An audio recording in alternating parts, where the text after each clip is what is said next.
வணக்கம் நண்பர்களே.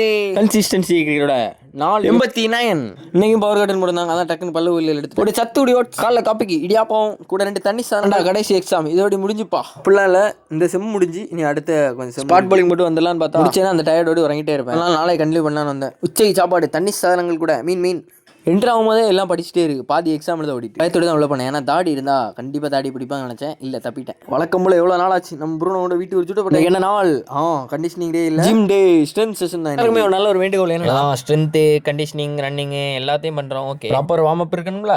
செஷன் ஆரம்பிக்கும் போது டைனாமிக்காக போடுங்க. எண்டில் கூல் டவுன் போடும்போது ரோலர் இருந்தால் ரோலர் எடுத்து லாஸ்ட்டாக ஸ்டாட்டிக் ஸ்ட்ரெச்சஸ் ஓடி முடிச்சுவாங்க. இன்னைக்கு ஜிம் டேல முதல்ல கொஞ்சம் வெயிட் ட்ரைனிங் நிறைய ஒர்க் பண்ணிட்டு இருக்கேன். அப்புறம் பவர் ட்ரைனிங் பெஞ்சை நீக்க பாடுபட்டுட்டேன். கேர்ள்ஸ் கூட கோரில் போட்டு செஷனை முடிச்சிட்டேன். ரொம்ப நாள் அதில் உடனே இருந்தேன். நீ தான் ஆப்ரேட் பண்ணதில்ல, அப்சல் தான் சொல்லி முதல்ல காலை வைக்க நான் பின்னாடி போயிட்டே இருக்கேன். முதல்ல கொஞ்சம் கிரா தான் ரன்னிங் ட்ரை பண்ணி பார்த்தேன், நல்லா இருந்துச்சு. வீட்டுக்கு வந்து போஸ்ட் சாப்பாடு பயிர் ராத்திரி சாப்பாடுக்கு சப்பாத்தி கூட 2 தண்ணி சாதனங்கள் மறக்கல ஞாபகம் இருக்கு. குடிப்புக்கு பால போட்டு டே முடிச்சிட்டேன். பட்டா